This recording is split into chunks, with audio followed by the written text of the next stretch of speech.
Net कौन ज्यादा है। कौन कौन फालतू आया है भाई हमारी क्लास में? पार्टी लेके आओ, पिज्जा वगैरह। चलो भाई स्टार्ट करते हैं ऐसे ना। क्वेश्चन हमने करने हैं आज एटम्स एंड न्यूक्लियाई के, न्यूक्लियाई और एटम्स के, है ना। तो सबसे पहले एटम का पार्ट चल रहा था। आज का जो जो क्वेश्चंस है बेसिक, उनका क्या मतलब है, सिर्फ और सिर्फ होंगे जेई के भी क्वेश्चन होंगे, लेकिन मेन मोटिव उसका ये है कि तुम्हें फॉर्मूला सारे दिमाग में बैठ जाए। ठीक है, हम तो हमेशा ही रहते हैं खुश बच्चे, है ना। अच्छी बात है, आज आ गए तो। हम क्या बोल रहे थे? हाँ, जो मेन मोटिव है वो क्या है कि फॉर्मूला सारे दिमाग में रहे। तो दिमाग में रहने के लिए फॉर्मूला रिवाइज भी होने चाहिए। तो पहले थोड़ा सा रिवाइज कर लेते हैं, आओ। एनर्जी के पास हम पहुंचेंगे, पहले थोड़ा सा फॉर्मूला रिवाइज करते हैं। आओ, क्या लिखें बताओ। सबसे पहले आर एन का फॉर्मूला किसको याद है? थोड़ा बहुत ट्राई करो करना इसका चाहिए। आर एन का 0.52 Z square upon N square 5 to शायद 9 n स्क्वायर अपॉन पेन z एमस्ट्रॉम, राइट? यही था। विश्वास विश्वास नाम की कोई चीज नहीं है तुमने, सर पे तो विश्वास है ही नहीं। है सर, है 100। सर है सर, ये आपने दिख ठीक लिखा है। ये दिख रहा है क्या? और ये भी नहीं दिख रहा तो ये तो दिख ही रहा होगा सर। और ये भी नहीं दिख रहा तो ये तो दिख ही रहा होगा सर। लिखा हुआ है क्या 0.529 n square upon Z? Yes sir. Velocity के लिए 2.18 इंटू 6 मैंने बताया भी था, मैंने कैसे लर्न किया था। 10 की पावर 6 वही 2.18 इंटू 10⁶ z अपॉन में n मीटर पर सेकंड। क्लियर है? z अपॉन में n मीटर पर सेकंड। लिख दो इसको, लिख दो साथ साथ, दोबारा लिखो। लिख लिया सर। 2.18 18 इंटू 10 की power 6 z upon n metre पर सेकंड। टाइम पीरियड का किसी को याद है क्या? इनवर्सली और डायरेक्टली बता दो सिर्फ। n क्यूब अपॉन जेड का कुछ तो था, स्क्वायर n था। क्यूब अपॉन z का स्क्वायर। ये याद है क्या? दिखा दो, ये लो देख लो, दिख रहा है क्या? n क्यूब अपॉन z का स्क्वायर, राइट। चलो, और उसके बाद करंट की बारे में याद है कि किसी को? Current, charge per unit time. देखो, चार्ज पर यूनिट टाइम, बिल्कुल सही। करंट होता है चार्ज पर यूनिट टाइम, यानी करंट जो है वो टाइम के इनवर्सली प्रोपोर्शनल। तो खास बात क्या, अगर टाइम n की पावर क्यूब के डायरेक्टली प्रोपोर्शनल है तो करंट क्या हो जाएगा उसके? इनवर्सली। टाइम z स्क्वायर के इनवर्सली है तो करंट उसके क्या हो जाएगा? डायरेक्टली। विश्वास तुमको होता नहीं है, पर देख लो, ये देखो क्या है, होता है सर। z हो गया स्क्वायर n क्यूब। ठीक है क्या? जी सर। Tn हो गया, Tn हो गया। अब ये क्या था sir? Radius in nth orbit, velocity in nth orbit, time period in nth orbit और करंट इन nth ऑर्बिट। अच्छा, अगर करंट टाइम पीरियड के इनवर्सली प्रोपोर्शनल है तो फ्रीक्वेंसी के क्या होगा? डायरेक्टली। Directly proportional. और एक क्वेश्चन और भी कभी कभी पूछ लेते हैं इसमें, मैंने टाइम पीरियड की बात तो कर ली, ई और एम। कई बार बोहर ऑर्बिट की वैल्यू भी पूछ लेते हैं। भाई ये क्या बात है? अब बोहर ऑर्बिट की वैल्यू तुम दो केस से निकाल सकते हो। एक तो तुम ऐसे याद रख सकते हो जैसे हम रखते हैं, H square epsilon naught pi M E square. मैं ऐसे रखता हूँ। अगर तुमको याद रखनी है तो तुम देखो ये कहाँ से आया, तुमने देखा नहीं होगा, कल हमने के की फॉर्म में किया था इसका आंसर। देखो, ये देखो, दिख रहा है? यही था ना ए नोट, ये वाली चीज ना, a naught. Yes sir. H square upon 4 pi square K E square M, यही है। अगर इसको के क्या होता था, 1/4 पाई, एप्सिलॉन नॉट। तो देखो H square upon 4 pi square E square M, K की जगह क्या लिख दिया? 1/4 पाई एप्सिलॉन नॉट। 4 पाई से 4 पाई गया, 4 पाई से 4 पाई गया तो क्या बच गया? H square epsilon naught. Epsilon naught divide के डिवाइड में है तो कहाँ चला जाएगा बच्चे? ऊपर। तो H square epsilon naught pi E square M. चाहो तो ये लर्न कर लो। समझ में आ रहा है? बस के की जगह मैंने क्या पुट कर दिया? अरे भाई 1 upon 4 pi epsilon naught. क्या लिख दो 1/4 पाई एप्सिलॉन नॉट। 4 पाई से 4 गया, पाई से पाई गया, तो एप्सिलॉन नॉट डिवाइड के डिवाइड में तो ऊपर आ गया, तो यही तो बन जाएगा epsilon not h square upon pi m e square. ठीक है, मैं दोबारा लिख देता हूँ। क्या लिखना है सर? a नॉट यानी क्या बन गया h square epsilon not divided by pi m Pi E square M. क्यों लिखवा रहा हूँ? बहुत बड़ा रीजन है इसका। क्यों? क्योंकि ये जो ए नोट है वो किस पे डिपेंड कर रहा है? मास पर और ई मतलब चार्ज पर। Charge on electron. तो थोड़ा सा कभी कभी काम आएगा, इसलिए लिखवाया है। चले आगे। Yes. Yes, sir. डरना मत, आपने ये फॉर्मूले लास्ट में जाते जाते रिवाइज हो जाएंगे 100%। ये जो सारे फॉर्मूले लिख रहे हैं ना, इनमें से एक भी कोई फॉर्मूला ऐसा नहीं होगा जो आज के लेक्चर के बाद तुम्हें कंफ्यूज मतलब तुम्हें याद नहीं रहेगा। ठीक है, चले आगे।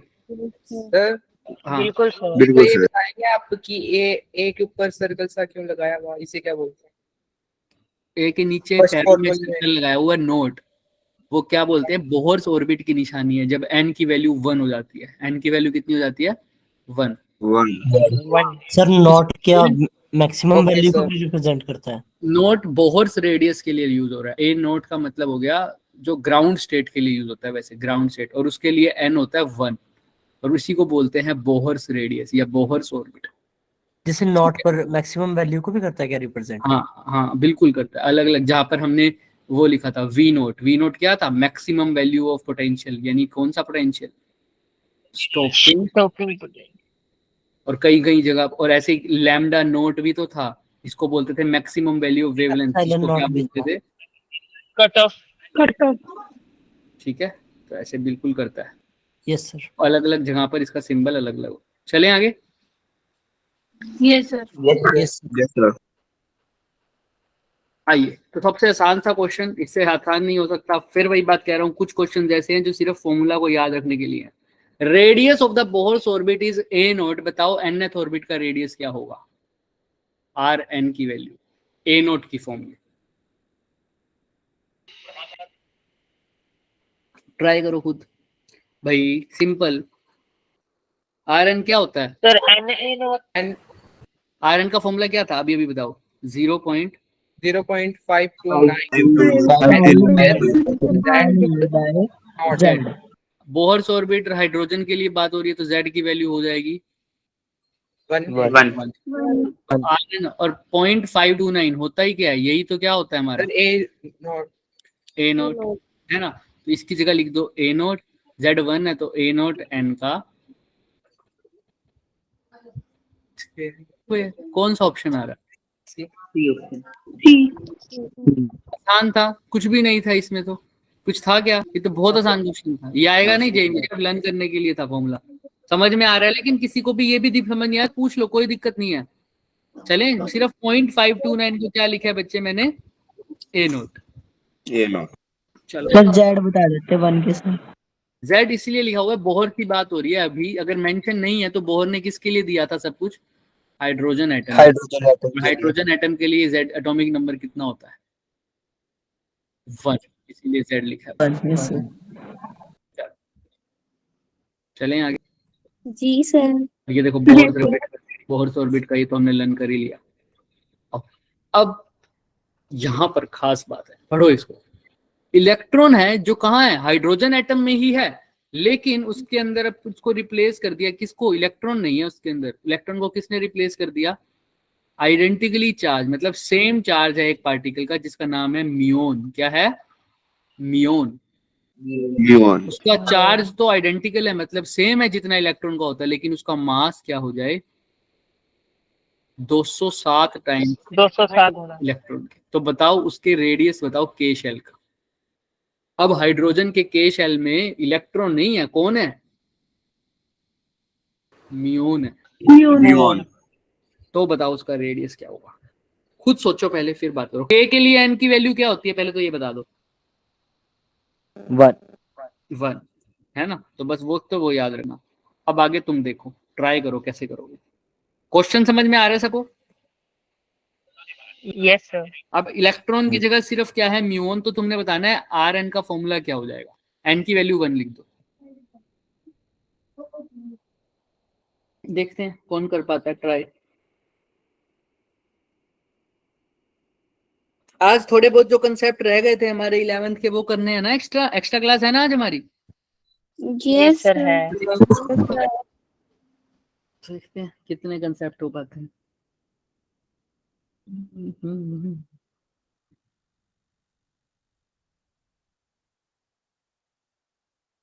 एक दो चीजें और भी बतानी है मेरे को।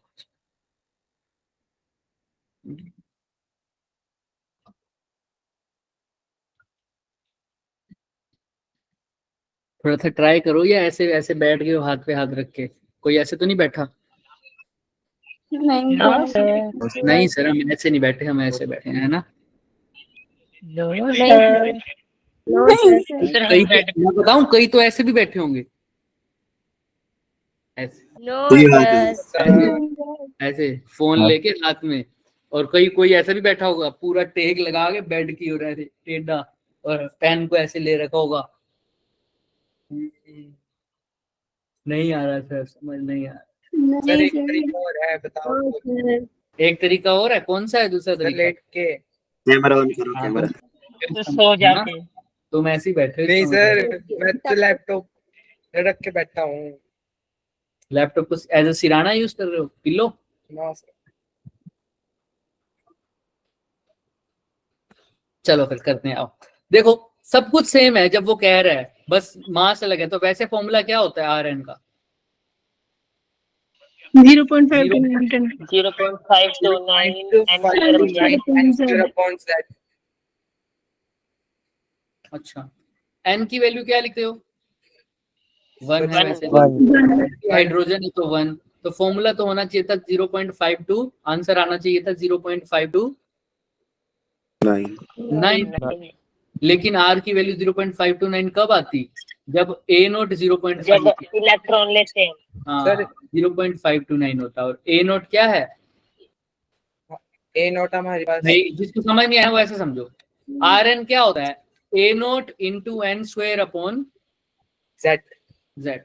एन भी 1 है, जेड भी 1 है, तो आर एन किसके इक्वल है? ए नोट ए और नोट ए नोट का फॉर्मूला तुम्हें लर्न कराया है, कितना होता है? H square E naught upon pi E square Epsilon naught. H by Pi. pi. M pi M. By M square. ये होता। Into. लेकिन यहाँ पर इलेक्ट्रॉन है, तब आंसर कितना आता? 0.529। लेकिन अब चेंज हो रही हैं क्या चीजें? हाँ जी सर। मास। Yes, sir. प्रीशु बच्ची इसमें नहीं है ना? वो नो पेज सर, में है वो, है ना? वो सर B1 में है। B1 है. B1 है. ए नोट डैश बताओ। Epsilon naught h square, second case में पाई भी सेम होगा, एप्सिलॉन नोट भी सेम होगा। मास की जगह क्या आ जाएगा? 207. 207 गुना इलेक्ट्रॉन। 200 का मास m है, तो इसका कितना हो जाएगा? 207 गुना m। M.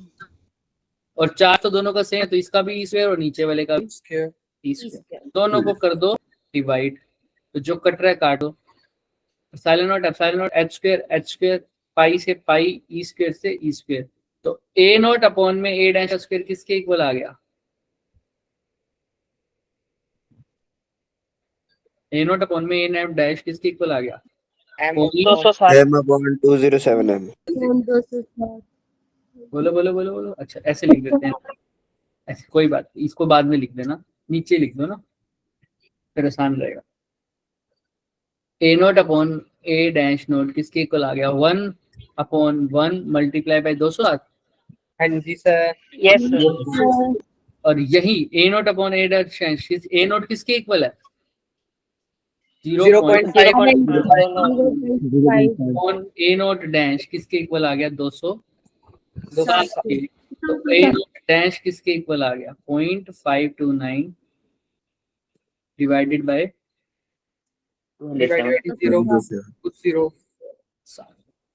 अब ध्यान से देखना, ये ए नोट अब कब आता? जब होता है इलेक्ट्रॉन। अब ए नोट नहीं है, तो ए नोट की जगह क्या आएगा? ए नोट डैश। डैश। एन की जगह तो 1 आ ही गया ना, तो ए नोट डैश की वैल्यू कितनी है? 0.529 अपॉन 2। ये आंसर आ जाएगा रेडियस का, क्योंकि n की वैल्यू 1 पूछ रखी है। कोई और शेल होता तो n की मान लो 2 पूछता, तो यहाँ पर किससे मल्टीप्लाई कर देता 2 के स्क्वायर से। अगर n की वैल्यू 3 होती तो किससे मल्टीप्लाई करता था 3 के स्क्वायर से। लेकिन n की वैल्यू क्या लिख देता 4 का स्क्वायर। लेकिन अभी तो 1 है तो ऐसे का ऐसे। इसको सोल्व करके कुछ आता है वैसे 2.56 इंटू 10⁻³ एंगस्ट्रॉम ये आता है। ठीक है, अगर तुम ए ऑप्शन आ रहा है। तो वो कर लो, अगर नहीं करना तो तुम ये लन भी कर सकते हो। क्या हुआ इसके अंदर मैं बता देता हूँ, सब कुछ सेम था, सिर्फ क्या अलग था, इलेक्ट्रॉन की मास की जगह किसका मास लेना था, मियोन का मास लेना था, और कुछ नहीं, वो भी 207 है। इसको लर्न कैसे करें आओ देखते हैं, पहले आंसर देख लो, यही है। इसको लर्न कैसे करेंगे देखो, Rn का फॉर्मूला क्या होता है sir, A note and sorry n square z A not n square upon z। A note n square upon z। लेकिन ये तो जनरल फॉर्मूला, लेकिन अगर इलेक्ट्रॉन की बात करें तो Rn का यही फॉर्मूला हो जाता है, A नोट की जगह 0.5 n स्क्वायर अपॉन Z। लेकिन अगर किसकी बात करें बच्चे, नियोन की बात करें तो यही फॉर्मूला हो जाता है 0.529 की जगह आ जाता है 0.529 को किससे डिवाइड कर तो 200 n स्क्वायर अपॉन z। और इसको दूसरी तरीके से कैसे बोल सकते हो, इन दोनों को सोल्व करके क्या आता है 2.56 56 into 10 की पावर -3 एंगस्ट्रॉम। एंगस्ट्रॉम। ठीक है क्या, ऐसे इसको लर्न। फिर भी किसी को कोई डाउट रह जाता है अभी इसमें पूछ लो मुझसे, साथ साथ रिवाइज करते रहेंगे हम, तो इससे हमारे क्वेश्चन भी रिवाइज हो जाएंगे। अच्छा एक और चीज रह गई, ए नोट का वैसे फॉर्मूला क्या होता है, एप्सिलॉन नोट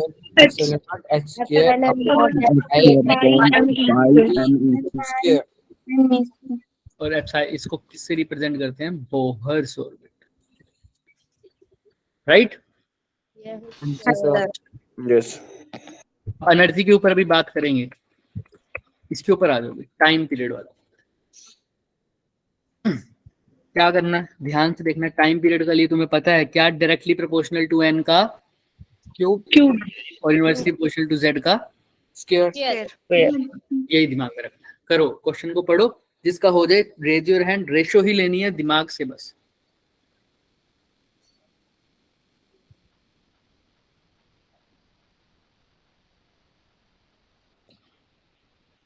कोई भी बच्चा ऐसे नहीं बैठेगा। और मैंने तो कई देखे हैं, कईयों के ना गलती से कैमरा ऑन हो जाता है, तो इतनी पास में होता है उनका फोन, इतनी पास, पता ही नहीं वो और उनको देख के डर जाते हैं। पता नहीं जब पकड़ा था कानों मेरा में फोन भी लगा रखा होता है। और फिर अगले दिन उनका, उन्हीं के बच्चों का मैसेज आता हो अगले दिन, सर आज मेरा हेडेक है, सिर में दर्द है, इसलिए आज मैं क्लास नहीं लगा पाऊंगा या लगा पाऊंगी। तुम भाई इतनी पास देखोगे, नियर पॉइंट हमारा 25 सेंटीमीटर है, तुम इतनी पास देखोगे तो कहाँ से तुम्हें तो दिखेगा चीजें। तब मतलब वो नहीं था मैं, सीधा दिमाग में जाएगा ना, फिर दिमाग के साथ फोन लगाते हैं। ज्यादा दिमाग वो भी गर्म हो जाता है ना फिर अगले दिन।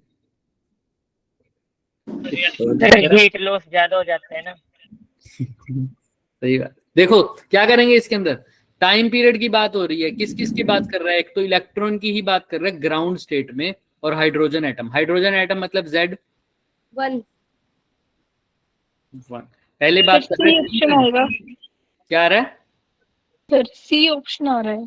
चेक करते हैं। टाइम पीरियड और रेवोल्यूशन ऑफ इलेक्ट्रॉन, इलेक्ट्रॉन और ground state of hydrogen atom. Z की वैल्यू क्या होती है ग्राउंड स्टेट के लिए, तो सॉरी हाइड्रोजन एटम के लिए 1, और ग्राउंड स्टेट के लिए n की वैल्यू 1। तो T की बात कर रहे हैं जब Z भी 1 हो और n भी क्या हो 1। तो वैसे फॉर्मूला होता क्या है T का sir, N cube directly upon Z का स्क्वायर।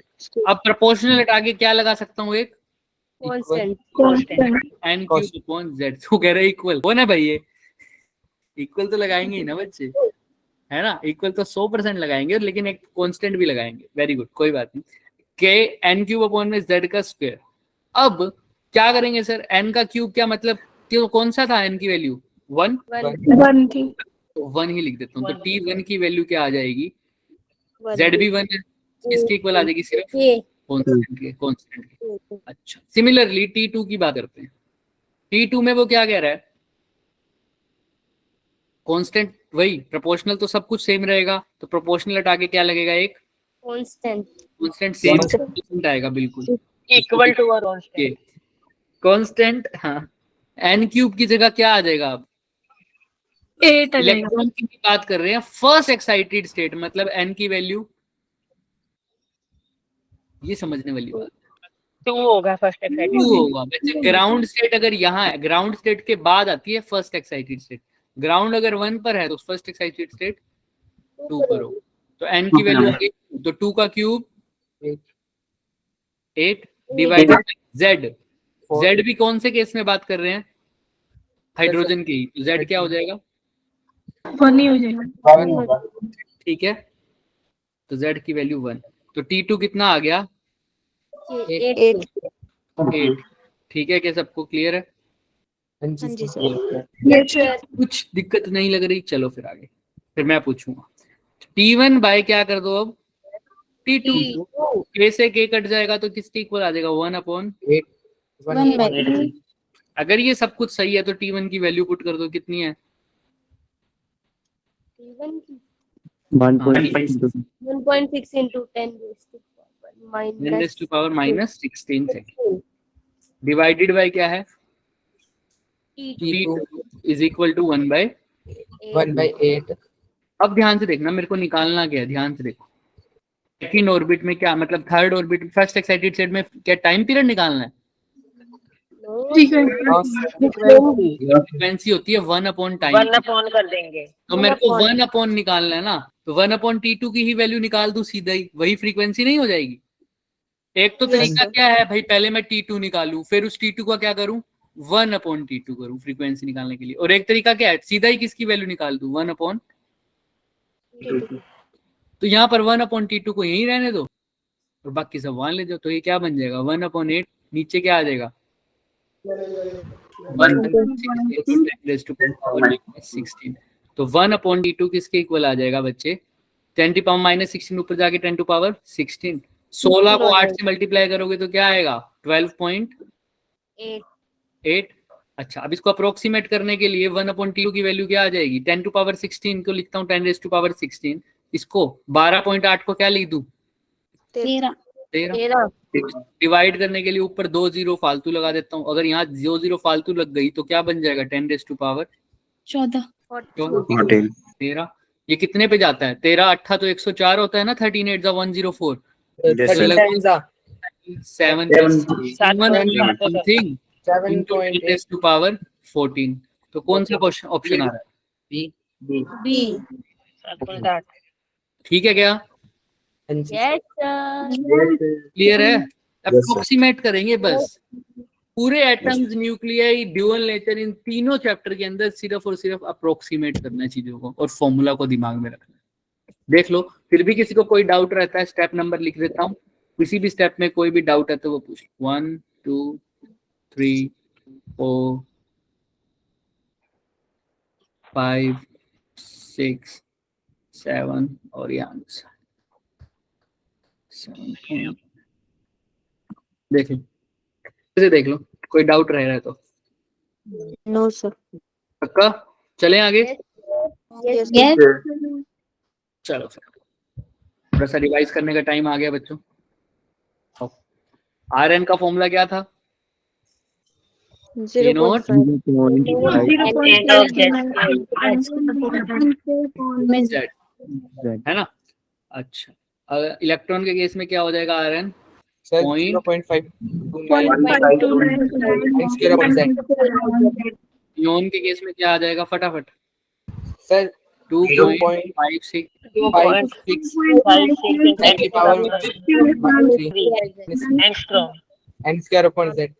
और क्या लिख सकते हो, 0.529 divided by 200 2 7 n square upon z.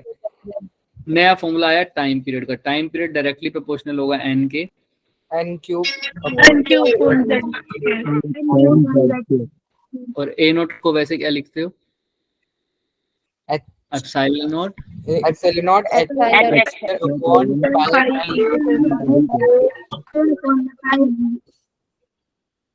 Clear है सबको? Yes, जी sir. sir. Yes, sir.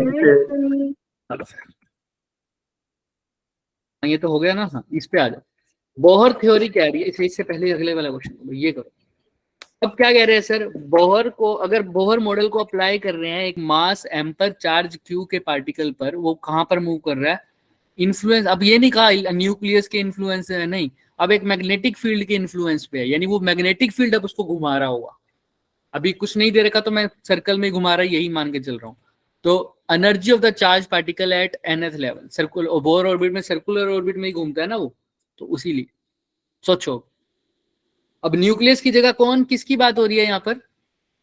Magnetic field यहाँ पर मैग्नेटिक फील्ड आ रहा है। न्यूक्लियस है नहीं, अब मेरे को कुछ नहीं पता। अभी मेरे को पता है एक चार्ज पार्टिकल है।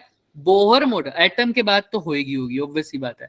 अगर हमने बोहर मॉडल अप्लाई किया एक पार्टिकल पे, पार्टिकल मतलब उसके पास पूरा पार्टिकल है, उसका चार्ज दे रखा है, वो चार्ज पार्टिकल मूव कर रहा है किसमें? मैग्नेटिक फील्ड में। एक पूरा पार्टिकल है, न्यूक्लियस वगैरह सब बात हो रही है उसमें, ठीक है, वो मूव कर रहा है सर किस पे? मैग्नेटिक फील्ड में। Energy of the charge particle, अभी तक जो चार्ज पार्टिकल है बोहर मॉडल कौन से चार्ज पार्टिकल की बात कर रहा था? इलेक्ट्रॉन। अब उस चार्ज पार्टिकल की बात कर रहा है, इसका मास चार्ज है q, मास क्या है? m। इसके ऊपर कौन सा मॉडल लगाया है? Bohr's model. और मैग्नेटिक फील्ड में ये घूम रहा है, सर्कल में ही घूम रहा है ऑब्वियसली, अगर साइन 90 मान लो तो। अब बताओ क्या इक्वेशन बननी चाहिए? सबसे पहले तो समझ लो बोहर मॉडल नहीं है, अब एक चार्ज पार्टिकल घूम रहा है तो क्या इक्वेशन लगाओगे? और सिर्फ मैग्नेटिक फोर्स लग रही है उस पर। अगर बोहर मॉडल नहीं है तो क्या फॉर्मूला लगना चाहिए तुम्हारे हिसाब से? इस चार्ज पार्टिकल को कौन घुमा रहा होगा? कौन सी force? Centripetal force equal to magnetic centripetal force, obvious सी बात है। हाँ वेरी गुड, सेंट्रीपिटल फोर्स घुमा रही होगी। और कौन प्रोवाइड कर रहा होगा ये centripetal force? Magnetic field. Magnetic field वाली फोर्स। मैग्नेटिक फील्ड की फोर्स का फॉर्मूला क्या होता है अगर चार्ज पार्टिकल v वेलोसिटी से मैग्नेटिक फील्ड में घूमे? चार्ज उसका q QVP है, sin theta. QVP sin QVB। अगर घूम रहा है तो साइन 90, तो QVB is equal to mv square by r। ये समझ में आता है? ये तो हम पढ़ते आए थे, या साइक्लोट्रॉन में भी पढ़ा था। बट सर ये तो जनरल होता है जब मैं बोहर मॉडल की बात नहीं कर रहा था, लेकिन अब किसकी बात हो रही है यहाँ पर? Bohr model. तो क्या लगाएगा? बोहर ने एक ही तो चीज ऐसी थी जो बोहर ने बोला था वो पक्का हो गई थी, जिसके वजह से सब कुछ चेंज हो गया था। वो क्या था? वो एक लेटर छोटा सा जो रदरफोर्ड और बोहर को अलग करता है, वो कौन है? कौन सा वेरिएबल है वो? सर ऑर्बिट आता था एक, स्टेशनरी हाँ, ऑर्बिट। एन। मतलब क्या है वो? फॉर्मूले में सबके क्या आ जाता था? एन। इंटीग्रल तो मल्टीपल। यहाँ पर भी एन है। and हाँ, इंटीग्रल मल्टीपल। तो अब यहाँ पर भी भाई सब कुछ सही था, लेकिन अब देखो यहाँ पर v भी आ रहा है और क्या आ रहा है? r आ रहा है। तो v भी किस पे डिपेंड करेगा? n पे। और r भी किस पे डिपेंड करेगा? n पे। निकालने का तरीका है, मेरे को एनर्जी निकालनी है, मतलब हाफ m v स्क्वायर निकालना है ना। लेकिन मेरे पास आएगा, पहले तो मैं n की फॉर्म में चेंज करता हूँ इसको। n की फॉर्म में चेंज करूंगा तो मेरे पास क्या फॉर्मूला होता है? l is equal to NH upon 2 pi. L की जगह क्या लिख दूं? mv/r। तो ये क्या बन जाएगा? NH अपॉन 2 पाई। अब यहाँ से r की वैल्यू पुट कर दो। अब v की क्यों नहीं कह रहा? क्योंकि निकालना क्या है? एनर्जी। और एनर्जी में क्या होना चाहिए? वेलोसिटी होनी चाहिए ना। तो किसकी वैल्यू पुट कर दूं? v की या r की? तुम खुद सोचो। मेरे को यहाँ से किसकी वैल्यू चाहिए? Half mv square. तो हाफ mv स्क्वायर तो पड़ा रहना चाहिए। तो क्या नहीं चाहिए मेरे को आंसर में? r नहीं। तो r की वैल्यू NH अपॉन 2 पाई mv पुट कर दो। QVB किसके इक्वल हो जाएगा बच्चे? mv स्क्वायर तो वैसे का वैसे रहेगा, ठीक है। अच्छा, इसको थोड़ा सा और सिंप्लीफाई करना चाहो तो और कर दो ताकि दिक्कत ना हो तुम्हें। लो, जो कट रहा है काट दो, v से भी कट रहा है ना, तो क्या हो गया ये? QBR is equal to mv। तो अब r की वैल्यू पुट कर दो। QB की जगह तो QB, r की जगह क्या आ रहा है? NH upon 2 pi mv M is equal to M. अब मेरे को तो एनर्जी चाहिए, एनर्जी के लिए इस साइड क्या बनना चाहिए, हाफ एम वी। तो मेरे को पता है एम वी तो बन गया, एम वी का स्क्वायर होना चाहिए, ये एक वी को उधर ले जाता हूँ तो क्या बन जाएगा, क्यू बी, एन को यहाँ लिख दो, N Q B H upon 2 pi M is equal to M V का स्क्वायर। लेकिन अभी भी काइनेटिक एनर्जी नहीं बनी, दोनों साइड किससे मल्टीप्लाई कर दूं, हाफ 1/2 मल्टीप्लाई कर दो दोनों साइड, तो कर देते हैं। यहाँ पर भी हाफ लिख दो और यहाँ पर भी हाफ लिख दो, बन गई क्या काइनेटिक एनर्जी। हाँ जी। तो काइनेटिक एनर्जी आ गई, बताओ ये 2 और 2 क्या हो गए, 4। तो N Q B H upon में 4 पाई, देख कौन सा फॉर्मूला आ रहा है, कौन सा आ रहा है, सी वाला है। क्लियर है। मैं इसको दोबारा यहाँ भी लिख देता हूँ, क्या आया है, E is equal to N Q B H upon 4 pi. कब आया है और ये क्या पूछा था, एनर्जी पूछी थी। जब मैं बोर मॉडल एक चार्ज पार्टिकल पे लगाता हूँ, वो जरूरी नहीं है वो इलेक्ट्रॉन हो, उसकी इलेक्ट्रॉन की जगह उसका चार्ज क्या दे रखा है, Q, और मास क्या दे रखा है, M। सब कुछ सेम करना है। मैंने Q V B is equal to M V square मैंने पहले किया, मैंने पहले वो तरीका लगाया कि अगर बोहर मॉडल नहीं होता, अगर बोहर मॉडल नहीं होता तो मैं क्या लगाता, तो मैं Q V B is equal to M V square by R लगाता, जैसे मैं साइक्लोट्रॉन में करता था, यही तो करता था, सेम टू सेम।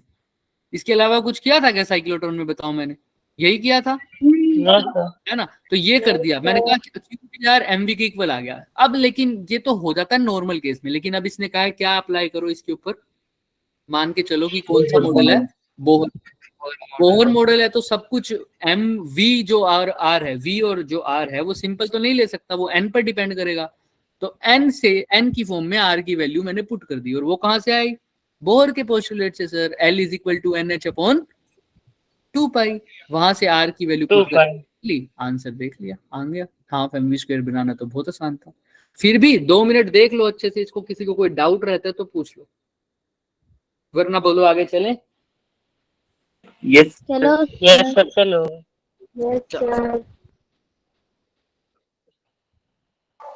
अब एनर्जी के बारे में थोड़ी सी बात कर लेते हैं। एनर्जी का ही है ना अगला फॉर्मूला। अच्छा एक आओ तो इसको भी कर लो। अब इसमें क्या बोल रहा है वो, Bohr theory time magnetic field. अच्छा क्वेश्चन है, पर मैं चाहता था पहले एनर्जी की बात कर लो, आएंगे इसके ऊपर। एनर्जी में देखो, अभी तक सारे फॉर्मूले हमने कर लिए थे बच्चे, रेडियस का फॉर्मूला कर लिया, वेलोसिटी का फॉर्मूला कर लिया, टाइम पीरियड का फॉर्मूला कर दिया, सब किस पे डिपेंड करते थे, एन पे, है ना। तो एनर्जी भी किस पे डिपेंड करेगी, इसका भी एक फॉर्मूला बनता है एनर्जी का। एन का फॉर्मूला क्या होता है, -13.6 Z square upon N square, Z square upon N square. अगर Z1 है तो जनरल हाइड्रोजन एटम के लिए ये फॉर्मूला बहुत फेमस है बच्चे, -13.6 डिवाइडेड बाय एन का स्क्वेयर। तो अगर ग्राउंड स्टेट हो तो एनर्जी हो जाएगी -13.6, क्योंकि एन क्या हो जाएगा तब 1।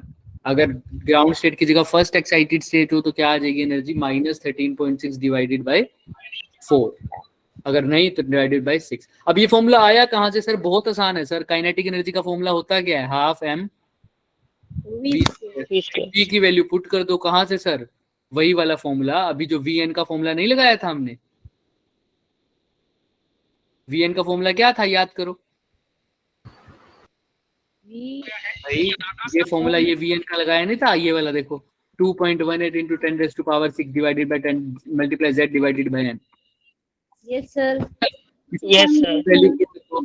चाहो तो ये पुट कर दो, चाहे तो वहां से पुट कर दो, L is equal to NH upon 2 pi, तो वहां से तुम्हारी काइनेटिक एनर्जी आ जाएगी। ऐसे ही पोटेंशियल एनर्जी का फॉर्मूला लिख दो, उसमें भी वही पुट कर दो। पोटेंशियल एनर्जी का फॉर्मूला क्या लिखते हो, K/Q1 अपॉन R, यही लिखते हो ना पोटेंशियल का, माइनस का। तो माइनस के Q1 की जगह लिख दो इलेक्ट्रॉन का चार्ज, Q2 की जगह न्यूक्लियस का चार्ज, कल भी बताया था क्या होता है, Z मल्टीप्लाई बाय E।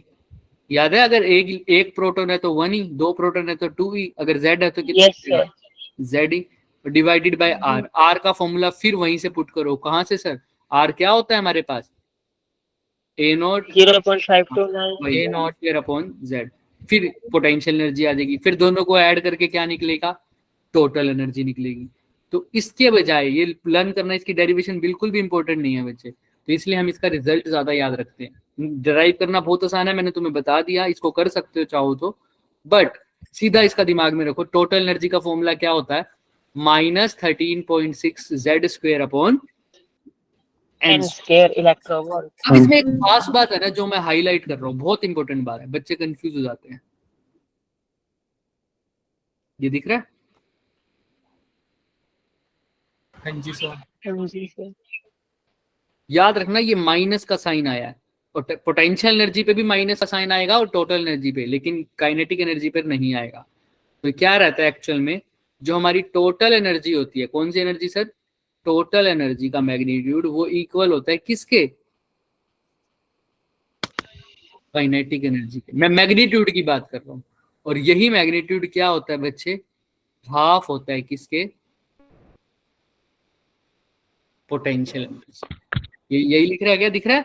ये टोटल एनर्जी है, ये काइनेटिक एनर्जी है, और ये क्या है?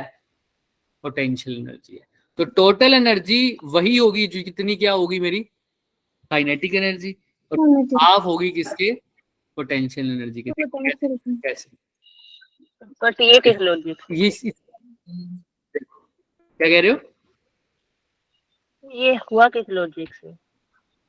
बता रहा हूँ ना, हो नहीं सकता, ऐसा लग रहा है ना नहीं हो सकता, पर देखो मैंने अभी भी बोला, यहां से तुम्हें पता लगेगा।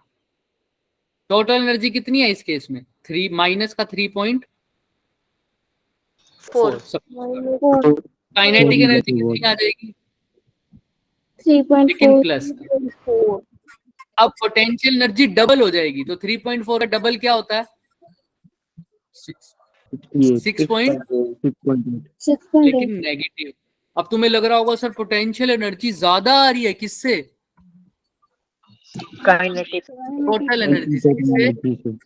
Total energy. टोटल एनर्जी -3.4, लेकिन ये क्या आ रहा है बीच में? कौन सा साइन आ रहा है? नेगेटिव। इसी वजह से ऐसा हो रहा है। एक्चुअल में क्या होता है बच्चों? टोटल एनर्जी क्या होती है? Kinetic energy plus Potential. लेकिन यहाँ पे टोटल एनर्जी क्या आ रही है? नेगेटिव आ रही है। नेगेटिव। काइनेटिक एनर्जी पॉजिटिव है, और पोटेंशियल एनर्जी भी क्या आ रही है? नेगेटिव। नेगेटिव। ठीक है, तो नेगेटिव में वैल्यू तुम्हें समझते हो ना कैसे? और वो पूछ रहे कैसे सर, ये फॉर्मूला आया इसका जब हमने डराइव किया। ये देखो मैं दिखाता हूँ, ये देखो, ये काइनेटिक एनर्जी को डिवाइड किया तो क्या आ रहा है आंसर में? पढ़ना, हाफ KZ E²/RN, यही आ रहा है ना? Yes, sir. ठीक है। अब टोटल एनर्जी को जब निकालना, देखो क्या आ रहा है? Half KZ E²/RN।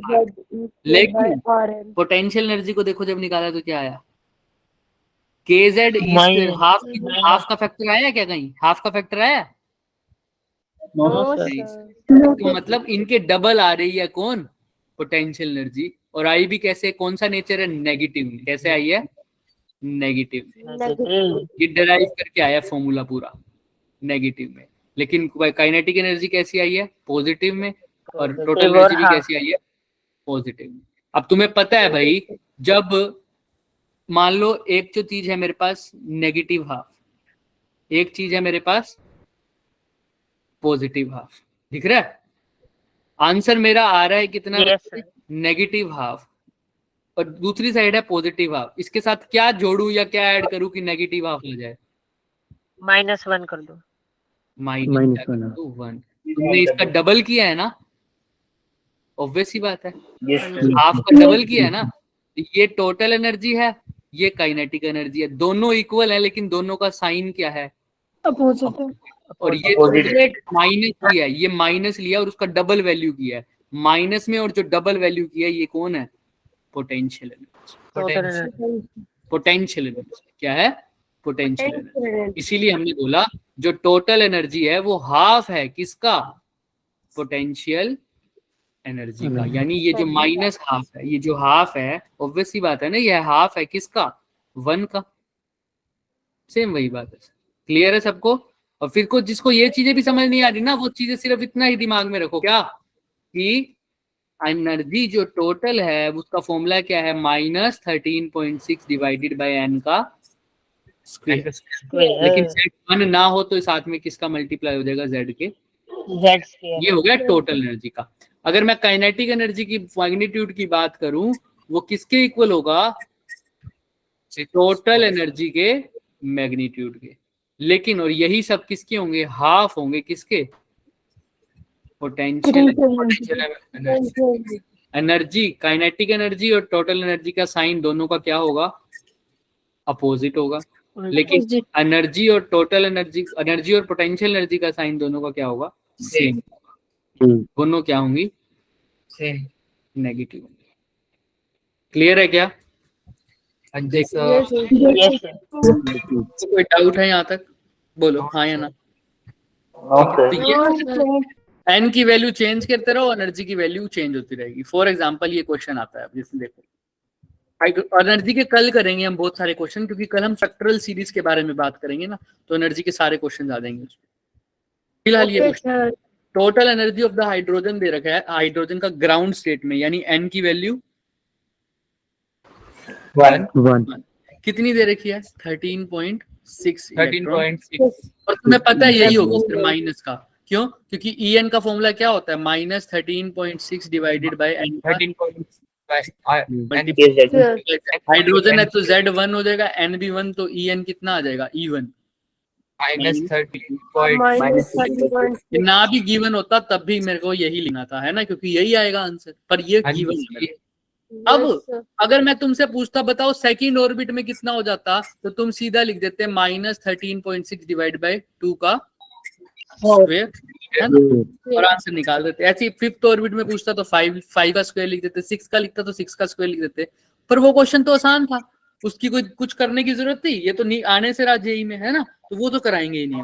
अब पूछा क्या है, लेकिन नीट में आ जाएगा, नीट में आ सकते हैं, लेकिन पूछा क्या है इसने कहा है कि भाई E1 की वैल्यू यानी ग्राउंड स्टेट की एनर्जी की वैल्यू कितनी है, -13.6 इलेक्ट्रॉन वोल्ट पहले। लेकिन उस केस में मेरे को पोटेंशियल एनर्जी के बारे में कुछ नहीं बताया गया। कहता है लेकिन इफ पोटेंशियल एनर्जी मान लूं, अगर मैं अब पोटेंशियल एनर्जी मान लूं कहां, फर्स्ट एक्साइटेड स्टेट में, जब n की वैल्यू 2, मैं पोटेंशियल एनर्जी को क्या मान लूं, 0। अब बताओ क्या जो फर्स्ट स्टेट में यानी ग्राउंड स्टेट में E1 की वैल्यू क्या रहेगी, क्या वो 13.6 ही रहेगी माइनस का, या चेंज हो जाएगी? क्वेश्चन समझ में आया? E1 की वैल्यू थी -13.6, लेकिन अगर अब मैं एक्साइटेड स्टेट में, फर्स्ट एक्साइटेड स्टेट में पोटेंशियल एनर्जी को मान लूं 0, तो क्या ग्राउंड स्टेट में टोटल एनर्जी सेम रहेगी या नहीं? सेम तो नहीं रहेगी, क्योंकि ऑप्शन में देख लो कहीं पे भी सेम आया आंसर। चेक करते हैं हम, पहले मान के चलते हैं कि हमने 0 नहीं मानी। पहले जब E1 कितना है, -13.6 इलेक्ट्रॉन वोल्ट, इसी टाइम पर मैं मान के चलता हूं कि ये 13.6 है। अब मैं पहले एक बार जान तो लूं एक्चुअल में पोटेंशियल एनर्जी है कितनी सेकंड एक्साइटेड स्टेट में, सेकंड स्टेट में सॉरी, तो n की वैल्यू क्या हो जाएगी, 2 पुट करना। पोटेंशियल एनर्जी क्या होती है सर? भाई सुनो डरना नहीं है। पहले एनर्जी 1 में निकाल रखी है, मैं एनर्जी 2 में निकाल देता हूँ सेकंड स्टेट में, कितनी हो जाएगी, -13.6 डिवाइडेड बाय 2 का स्क्वायर मतलब 4, कितना हो गया, -3.4 इलेक्ट्रॉन वोल्ट। ये कौन सी स्टेट में एनर्जी आई, फर्स्ट एक्साइटेड स्टेट में। अभी मैंने पोटेंशियल एनर्जी को 0 नहीं माना, फर्स्ट एक्साइटेड स्टेट में मेरी टोटल एनर्जी ये है, तो पोटेंशियल एनर्जी कितनी हो जाएगी फर्स्ट एक्साइटेड स्टेट में, टोटल एनर्जी ये है हाफ। पोटेंशियल एनर्जी का जो हाफ होता है वो कौन होती है, टोटल एनर्जी। तो हाफ लिख दिया पोटेंशियल एनर्जी। टोटल एनर्जी कितनी है, -3.3। पोटेंशियल एनर्जी कितनी आ जाएगी, -6.8। कौन सी स्टेट में आया ये, तो उसने कहा है कि फर्स्ट एक्साइटेड स्टेट में 0 मान लो, लेकिन अभी 0 आई है फर्स्ट एक्साइटेड स्टेट में। हाँ सर। तो अगर इसको 0 मानना पड़ेगा तो 0 कब होगी, जब इसके अंदर क्या करूं, क्या ऐड करना पड़ेगा, सर प्लस प्लस 6.8 प्लस 6.8, तो तभी ये जाके 0 होगी ना, जो उसने पूछ रखा है। भाई अगर ये प्लस ऐड कर रहा हूँ, सब में ऐड करना पड़ेगा, सिर्फ पोटेंशियल एनर्जी में ऐड कर दूंगा तो सारा कुछ बदल जाएगा मेरा, तो एनर्जी कंजर्वेशन ही नहीं रहेगी। तो अगर पोटेंशियल एनर्जी पे 6.8 ऐड कर रहे हो तो काइनेटिक में भी ऐड करना पड़ेगा और टोटल में भी क्या करना पड़ेगा, ऐड करना पड़ेगा। तो इसने पूछा कौन सी स्टेट में बतानी है टोटल एनर्जी, ग्राउंड स्टेट। तो अगर मैंने यहाँ पर 0 करना है तो ऐड करा है 6.8, तो ग्राउंड स्टेट में भी क्या ऐड करूंगा, 6.8 6.8। तो ग्राउंड स्टेट में है कितनी सर -13.6 और इसके अंदर 6.8 ऐड करूंगा तो क्या आएगा, -6.8। तो आंसर क्या आ जाएगा, माइनस का 6. अब ग्राउंड स्टेट में जो एनर्जी पहले माइनस की 13.6 थी, अब कितनी हो जाएगी, माइनस का 6.8। क्यों हुआ, अब वो कुछ भी कह सकता था। अगर वो कहता पोटेंशियल एनर्जी 0 ना मान के कुछ और मान लेता तो तुम इस हिसाब से कर लेते ना। अगर बोल दो कि पोटेंशियल एनर्जी हाफ मान लेता पहले वाले की, तो इसको क्या कर देते, डिवाइड बाय 2। उस हिसाब से चेंज करनी है चीजें। यहाँ तक क्लियर है। बाकी वो बोलेगा हमेशा 0 ही, क्योंकि हम पोटेंशियल एनर्जी को 0 ही मानते हैं ज्यादातर, हर जगह, कहीं पर भी मान सकते हैं, वो हमारे ऊपर होता है। क्लियर है चीजें, हाँ जी सर। पक्का? Yes sir. इतना ही था, बट एक छोटा सा वो क्वेश्चन हमारा रह गया था, ये वाला कैसे करोगे। मैग्नेटिक फील्ड निकालना है centre of the hydrogen nucleus atom में। वही भाई इलेक्ट्रॉन रिवॉल्व कर रहा है around the nucleus circular orbit में, तो सेंटर पर यानी न्यूक्लियस के पास सेंटर पे हमने निकालना है। क्या होता है एक सर्कुलर ऑर्बिट के लिए सेंटर पर मैग्नेटिक फील्ड पूछा है इसने, क्या पूछा है, मैग्नेटिक फील्ड। लेकिन अभी फिर से nth ऑर्बिट बोला, यानी बोहर मॉडल के अकॉर्डिंग निकालना है सब कुछ, अकॉर्डिंग टू बोहर थ्योरी। हम मानते हैं अगर बोहर थ्योरी नहीं है तो बताओ मैग्नेटिक फील्ड सेंटर पर कितना होता है अगर ये रेडियस r हो, not Do not upon 4 i upon 2r 2r। ये तो तब जब बोहर थ्योरी की बात नहीं कर रहे थे, लेकिन अगर बोहर थ्योरी है तो क्या किस चीज का रोल आ जाएगा, n का n वाला कौन कौन n पे डिपेंड करता है, एक तो i डिपेंड करता है और r R? करता है। म्यू नॉट और 2 तो कांस्टेंट है, तो मैं देख लेता हूँ म्यू b जो है वो किस पे डिपेंड करेगा, i पर पे और r पे r पे। तो i पे कैसा करेगा और r पे कैसा करेगा, अभी पता है मेरे को। टाइम पीरियड पे कैसे करता है sir, n cube by n cube by z z square. और इसका बिल्कुल उल्टा कैसे डिपेंड करता है, i पे। i पर क्या हो जाएगा, -n square upon n n cube cube. तो लिख देता हूँ i पे directly proportional to z Z square by n cube और r पे तो तुम सबको पता है कैसे डिपेंड करता है, inverse n square z। z तो r की जगह क्या लिख दूं, n square divided by z जो है वो ऊपर जाके क्या हो जाएगा, क्यूब बन जाएगा मल्टीप्लाई। तो i अपॉन r क्या हो जाएगा, डायरेक्टली प्रोपोर्शनल टू z का क्यूब क्यूब n का n की 5 तो आंसर क्या आ जाएगा, b ऑप्शन नंबर बी, कि भाई i अपॉन r यही तो है magnetic field. Magnetic field depend करता है i अपॉन r, और ये किस पे डिपेंड कर रहे हैं, n की पावर फाइव पे क्वेश्चन में ये भी पूछ लेता, बताओ z के कैसे डिपेंड कर रहा है, तो क्या आता है z की पावर। z की पावर तो मैंने हमेशा वही अप्रोच रखी है कि पहले वैसे चेक कर लो कि बोहर थ्योरी है ही नहीं, तो फिर उस अकॉर्डिंग लिख लिया। अब देखो कौन कौन सी चीज बोहर की थ्योरी एप्लीकेबल होने से चेंज हो जाएगी, आई की वैल्यू चेंज हो जाएगी क्योंकि हमें पता है करंट एन पे डिपेंड करता है। ऐसे ही आर की वैल्यू चेंज हो जाएगी क्योंकि हमें पता है रेडियस भी एन पे डिपेंड करता है। देख लो किसी को कोई डाउट है तो बच्चों, पक्का 100%। यस सर इस क्वेश्चन को फटाफट 10 सेकंड के अंदर अंदर करना है, कैसे करोगे,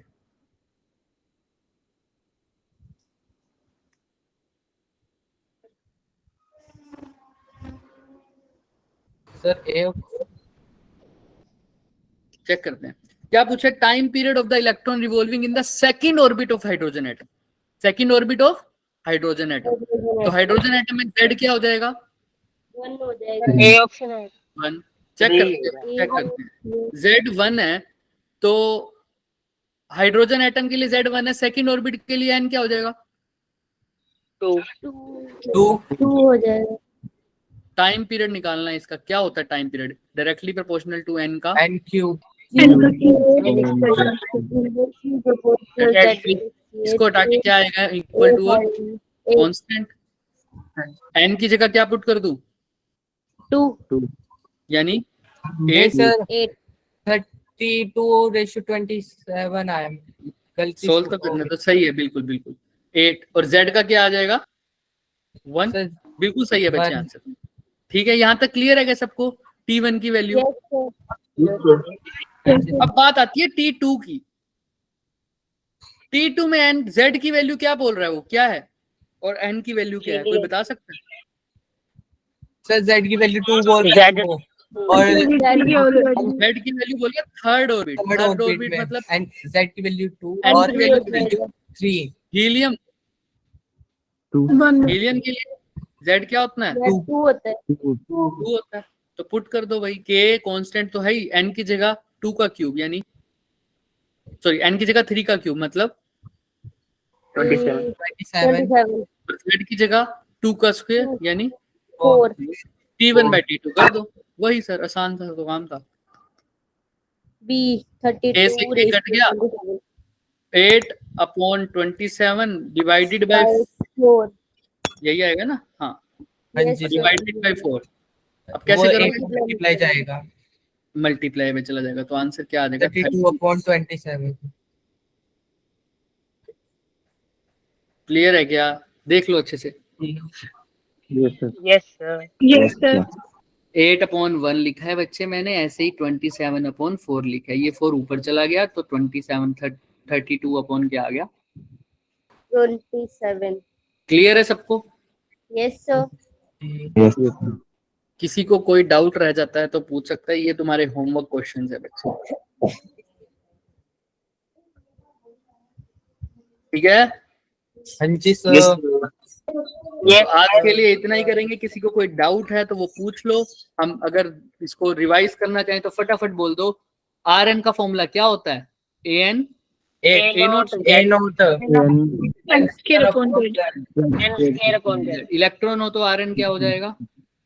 0.5 म्यून 2.56 minus और n से अच्छा, time period directly proportional to n cube upon inversely proportional to z। Current current is z square upon n। डायरेक्टली proportional to z square upon n। Energy sir Minus -7.6 upon n square multiply by z square। Total energy जो होगी वो किसके equal होगी? Kinetic energy के। Kinetic half energy होगी half kinetic energy, और kinetic energy और टोटल एनर्जी का साइन क्या होगा? डिफरेंट। Opposite. उनका साइन क्या होगा? सेम। सेम। और ए नोट को कैसे लिख सकता हूँ? H h square I M। pi m e clear है क्या? बिल्कुल सर। किसी को कोई भी डाउट रह जाता है, कुछ भी फॉर्मूला रह गया हमारा तो बता दो। हाँ सर। ठीक है, जो हमने बोला था ये सॉरी 2.18 वाला तो रह ही गया। 2.18 into 10⁻⁶ याद है ना? वेलोसिटी का वेलोसिटी है ना, into V by sorry Z by N, यही था ना? z by n m। कुछ भी रह गया है जो हमने बोला था, एंड तक सारे फॉर्मूले लर्न हो जाएंगे क्या? वो हो गए क्या? हाँ जी पक्का? हाँ अब घर जी। इसको अच्छे से करके आना। फॉर्मूला रटवाना ही आज का मेन मोटिव था बच्चों, वैसे सच बताऊं तो इसके अंदर, है ना। कल हम क्या करेंगे? एनर्जी के स्पेक्ट्रल सीरीज वाले फॉर्मूले पढ़ेंगे। डन? ओके बच्चे, मिलते हैं एक्स्ट्रा क्लास में। देखते हैं कितना कंसेप्ट कर पाएंगे एक्स्ट्रा क्लास में, और उसके हिसाब से फिर आगे का प्लान करेंगे। ठीक है? Yes, sir. ओके बच्चे, Yes. Good night. Bye, Thank you, sir. sir. Good night. रात को क्या कह रहे हो? हाँ रात रात में। को। सर अभी नहीं, लास्ट क्लास। ठीक है, ठीक है, बाय सर। बाय।